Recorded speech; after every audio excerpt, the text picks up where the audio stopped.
Hello दोस्तों, आज हम टैग वर्ड्स के बारे में डिस्कस करेंगे जो कि सीटेट के क्वेश्चंस पेपर को सॉल्व करने में हमारी हेल्प करेंगी। तो ऐसी ही वीडियो देखने के लिए चैनल को लाइक एंड सब्सक्राइब कीजिए। यदि आप सीटेट परीक्षा कोर्स में अटेम्प्ट करना चाहते हैं और यह आपका फर्स्ट अटैम्प्ट है या पिछले किसी अटैम्प्ट में 1 या 2 नंबर से आपका रह गया है तो यह आप लोगों के एग्ज़ाम का अप्रोच देने में बहुत ज़्यादा मदद करेंगी। अब देखिए, यहाँ पर मैं आप लोगों के लिए पेपर 1, पेपर 2 के कुछ ऐसे टैग वर्ड्स आपके साथ डिस्कस करूँगी जो कि आपको ऑप्शंस में यहाँ पर ढूंढने हैं। अब देखिए, ये जो शब्द होते हैं यह आपको ऑप्शंस को निम्नलिखित करने में यहाँ पर आपकी मदद करेंगी। अब आप कहेंगे निम्नलिखित करने में कैसे, तो एक टैग वर्ड्स में आपके साथ डिस्कस करूँगी और उसके क्वेश्चंस के अप्रोच में यहाँ पर शेयर करूँगी। कुछ ऐसे शब्द होते हैं जो कि आपको क्वेश्चंस में ढूंढने हैं, जैसे कि यहाँ पर आपको ऐसे ऑप्शंस को ढूंढना है। एक शब्द यहाँ पर दिया होगा अवसर।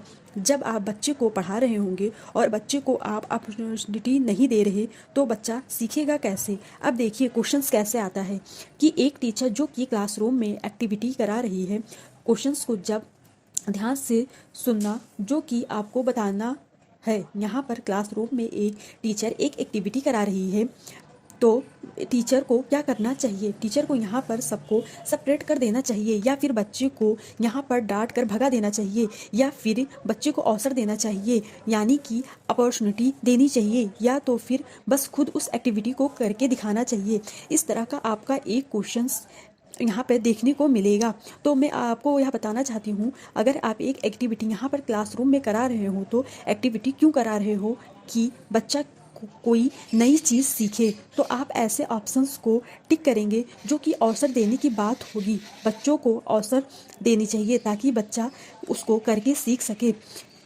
यानी कि बच्चे का यहाँ पर लर्निंग बाय डूइंग मेथड से यहाँ पर सीख सके। वे आपको ऐसे ऑप्शंस को यहाँ पर टिक करने होंगे जो बच्चों के अवसर में सहायता करते हों। इसके अलावा हम यहाँ पर चाहते हैं कि हमारा क्लासरूम जो हो तो ऐसे क्लासरूम हो जिसमें हम हर तरीके के बच्चे को निमिनेट करें, यानी कि जो नॉर्मल स्टूडेंट हैं, जो गिफ्टेड स्टूडेंट हैं, जो इकोनॉमिकल बैकग्राउंड से आए हैं, तो या जो डाइवर्स बैकग्राउंड से आए हैं। हमको यहाँ पर समावेशी शिक्षा देनी होगी, समावेशी पर बल देना है। तो यहाँ पर इसे इनिमिलेट शिक्षा के नाम से जानते हैं। आपको कक्षा को यहाँ पर इंक्लूसिव शिक्षा को इनिमिलेट किया जाता है। अब देखिए, कई बार पेपर में आपको घुमाने के लिए कुछ ऐसे क्वेश्चन पूछा जाता है कि आपको ऐसे भी वर्ड देखने को मिलते हैं जो कि आपको ऑप्शंस में नहीं चूज करने होंगे। ऐसे वर्ड्स को निगेटिव वर्ड्स कहते हैं। फॉर एग्जाम्पल, जैसे मैं अगर क्लासरूम में पढ़ा रही हूँ तो मैं यहाँ पर कुछ ऐसे निगेटिव वर्ड्स भी मिलेंगे जो ऑप्शंस में जो कि हमें इनिमेट करने होंगे।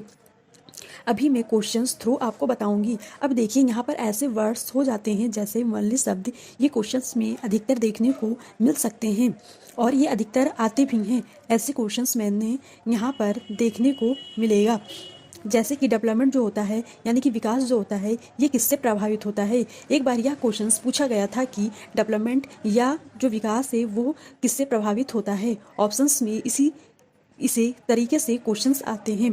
तो हेरिडिटी यानी वांशिकता या केवल वातावरण, या आनुवंशिकता या वातावरण दोनों, या ना आनुवंशिकता और ना ही वातावरण। तो हमारा यहाँ पर राइट आंसर होगा कि जो हमारा वातावरण और आनुवंशिकता दोनों प्रभावित होती हैं। और जो क्वेश्चंस में दिया है कि ना आनुवंशिकता ना वातावरण, ये हमारा आंसर बिल्कुल नहीं हो सकता है, क्योंकि ये हमें वनली के ऊपर डिलीकेट करता है और जो वनली से रिलेटेड क्वेश्चंस होता है वो अधिकतर निगेटिव होता है और हम उसे कभी टिक नहीं करेंगे।